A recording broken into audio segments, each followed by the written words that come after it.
This topic is about bone-tooth interface.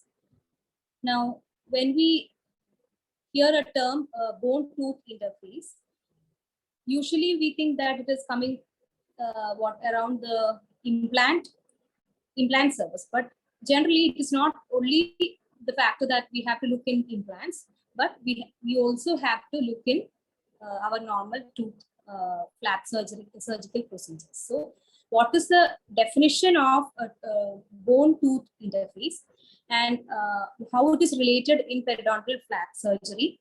Now, when it coming to implants, what does bone-tooth interface? Bone here, it is not bone-tooth. Here it is bone tissue interface. How will be so in general, the bone implant interface is known as osseointegration. Now, how we define osseointegration? Something about the history. Now, what is the mechanism that is occurring in osseointegration? What are the factors involving in osseointegration? And something about biological seal, and also about what is fibro osseointegration, fibro integration. Okay, so bone-tooth interface means it is the interconnection of bone and tooth surface. Okay, it is different in tooth and implant. Now, we very well know that the basic flap surgical procedures, that is, it is mainly 3 flap surgical procedures. That is the modified Whitman flap surgery. Then we have the undisplaced flap surgery. Then we have the apically displaced flap surgery. So in modified Whitman, in undisplaced flap surgery, we put the pocket marking according to the pocket depth by a pocket marker. Then we place the incision slightly coronal to it, to the lateral surface of the bone. Now, in apically displaced flap, from the crest, from the gingival crest, or 0.5 or 1 mm according to what is the need of the flap of apically displaced, we put the incision from there to the crust of the bone. Now, after this, in undisplaced flap surgery, after the curettage, after the granulation tissue removal, debridement, the bone correction if it is required, then we place back the flap to the bone-tooth interface. So here it is one area in which the bone-tooth interface is coming. So we are placing back the flap in the bone-tooth interface, so that after healing, we won't get that much of the bone. We expect a pocket elimination because the flap is kept at the bone-tooth interface. Okay, so that is occurring in undisplaced flap. Now, what comes in apically displaced flap? When we put the incision 0.5 or 1 mm from the gingival crest to the alveolar crest, and then we are removing the granulation tissue, we are reflecting the flap beyond the mucogingival junction. Then after the debridement and bone reduction, we are placing it back to the bone-tooth interface. Okay, so here also the bone-tooth interface is coming, and we are expecting a pocket elimination rather than a pocket reduction. Now, what happens in a modified Whitman flap? In modified Whitman flap, we put the incision, internal bevel incision from the gingival crest to the alveolar crest. We are raising the flap, but we are placing it back to the tooth surface. So here the flap is not kept at the bone-tooth interface. So we cannot expect a pocket elimination. Rather, we have to go, or we can understand that we are getting a pocket reduction therapy. Okay, so in this is the bone-tooth interface that is concerned with the periodontal flap surgical procedures. Now we have another procedure known as gingivectomy, and that is external bevel incision, in which we are marking at the pocket depth. Then we are putting the external bevel incision. We're placing the external bevel incision again to the slightly above to the bone-tooth interface. So whenever we are able to keep our flap, or we are able to keep our tissues at the bone-tooth interface, we expect a pocket elimination procedure than a pocket reduction procedure. Okay, so that was about bone-tooth interfaces when it is concerned with tooth. Now, when something is asked about a bone-tooth interface, we generally our thoughts go to the implant. Okay, so what is bone? Here again, it is not bone tooth in implants; it is bone tissue interface in implants. Now, what are the bone tissue interfaces in implants? We have the implant, the relationship between the implant and epithelium. We have the relationship between the implant and the connective tissue. We have the interface between the implant and bone. Now, this is a picture showing the difference between the bone and tissue interaction in an implant and in a tooth. Now, what are the differences? Here we have the gingival sulcus, in which in the tooth we have the gingival sulcus of 0.69 mm. But in implant, it is considered to be 0.5 to 1 mm, the gingival sulcus. Now, also the biological width we consider in a tooth, it is 2.04 mm, but in implant, it is 2.5 mm or 2.5 to 3 mm, we consider it as normal. Now, when coming to that is the connective tissue part. Now, when coming to the bone, we have the periodontal ligament. We have the periodontal ligament fibers, but here we don't have a structure of cementum or periodontal ligament. Rather, it is a direct production of bone and implant, but microscopically it was shown that it is not a direct connection. You have an glycoprotein layer which is of an 100 angstrom thickness, and so there is actually a gap between the implant and the bone.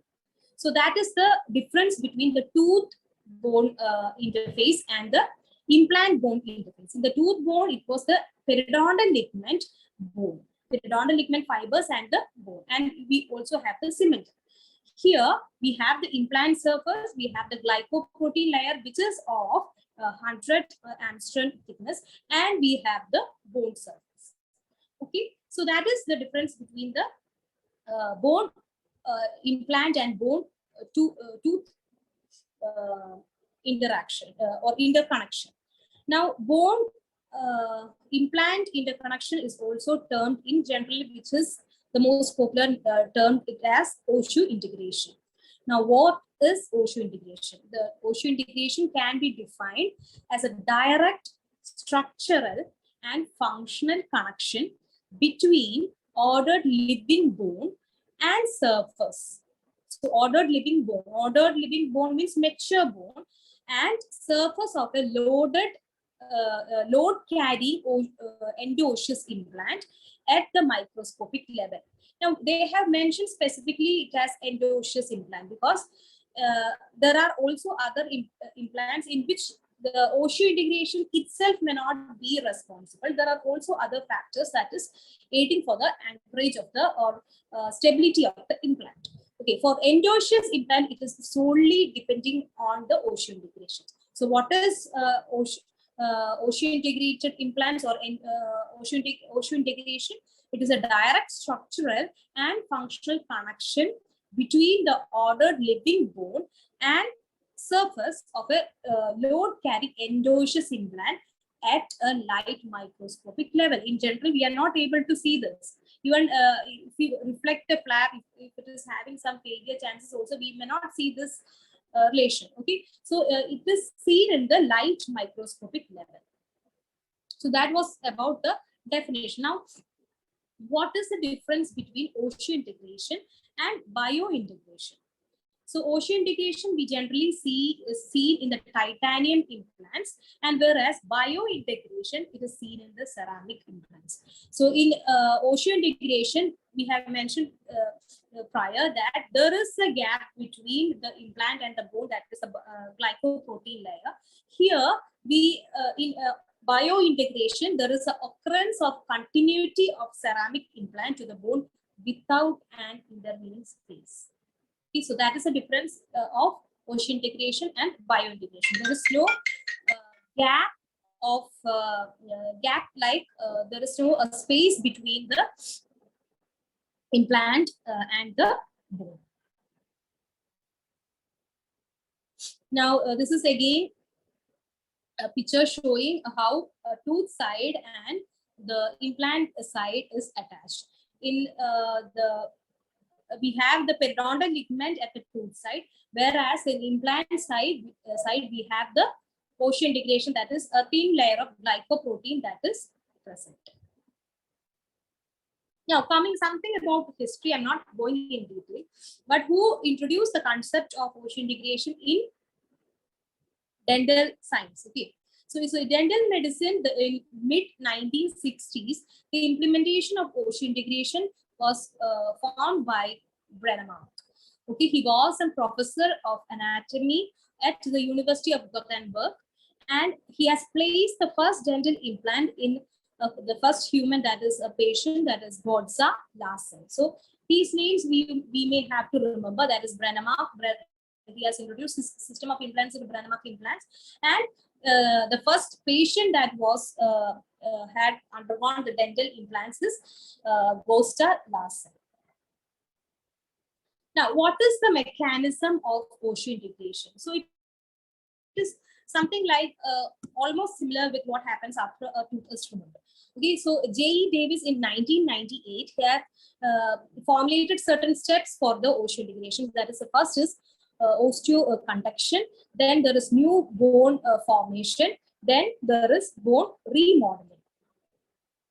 Okay, so first phase is that is in the osteoconduction phase, we have the inflammatory phase that is occurring in the 1 to 10 days, in which there is absorption of plasma proteins, platelet aggregation and activation, clotting cascade activation, cytokine release, non-specific cellular inflammatory response, specific cellular inflammatory response, macrophage mediated inflammation. All these changes occurs even if there is a tooth is extracted and the blood is formed. The first form what component is the blood clot. So once the blood clot is formed, all these changes. First, you have the what clastic activity, you have the resorptive activity. Then after the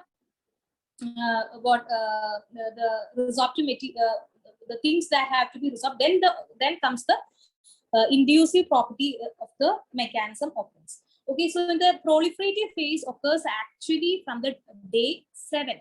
This from the after the suture removal, if we are not placed and bone graft. So it is after the suture removal, the proliferative phase is occurring. So up to that date, you have the inflammatory phase. Okay, so in which all types of resorption and what cytokine release and inflammatory responses, both specific and the non-specific inflammatory response is occurring at that phase.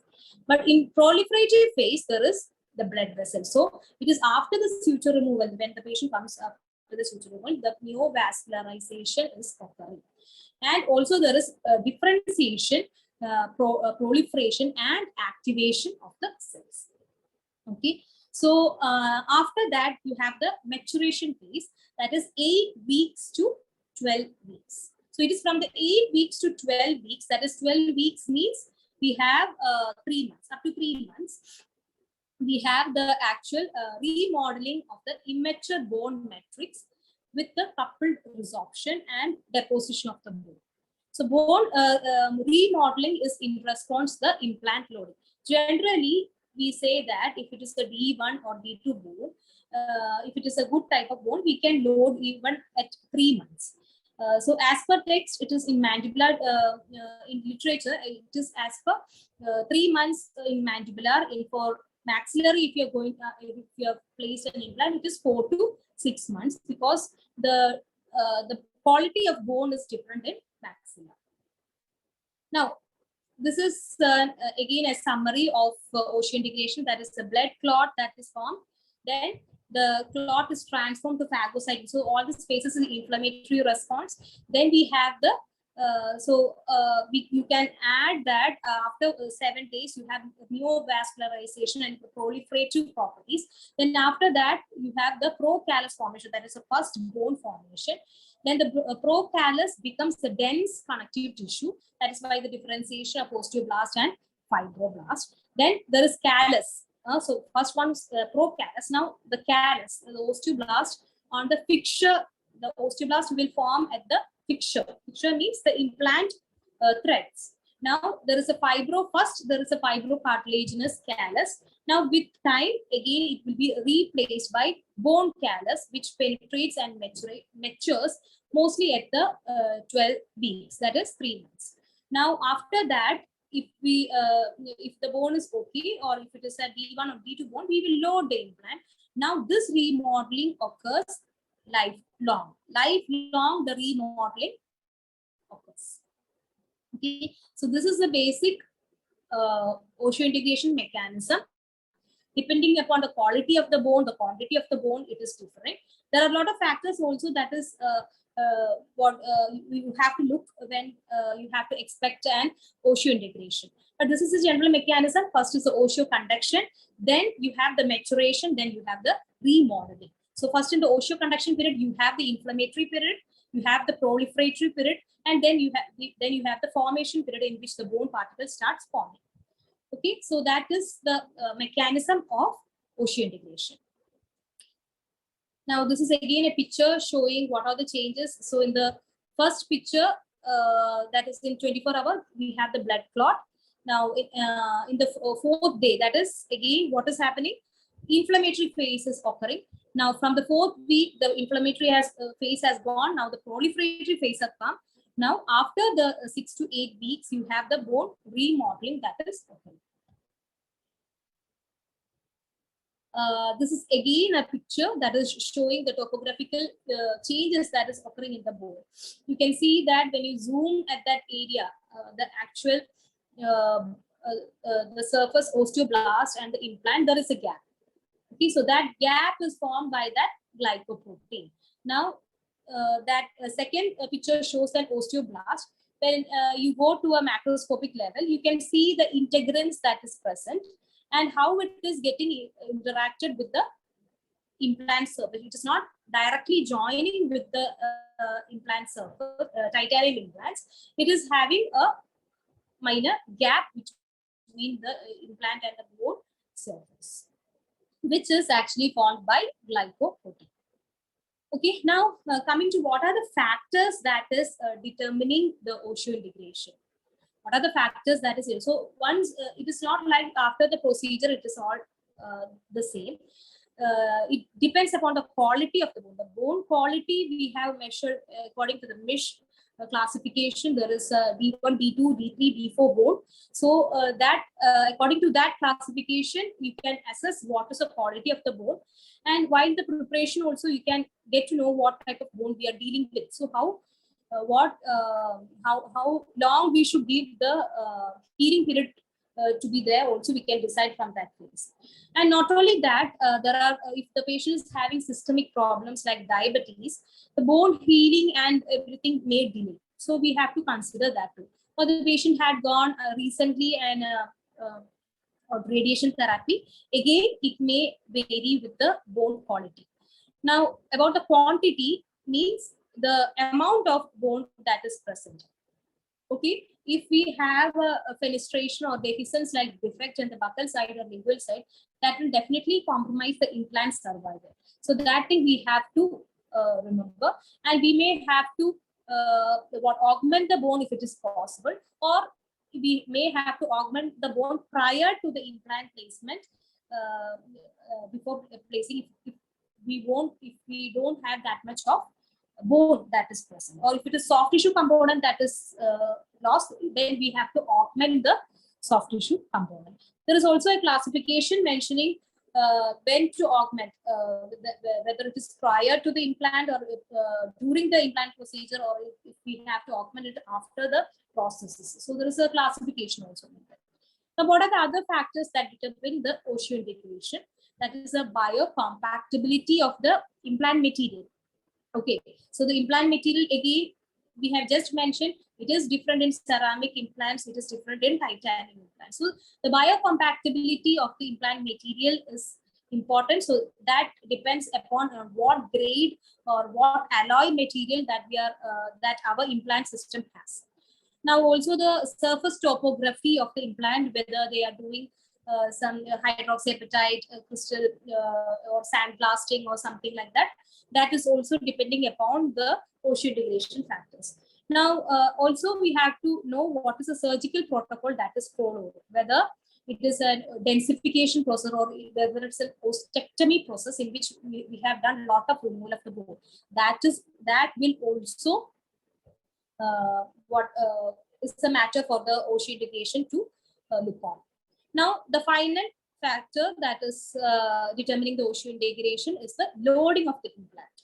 Now, the implants are all placed well, but if the prosthesis that was given by us is having what the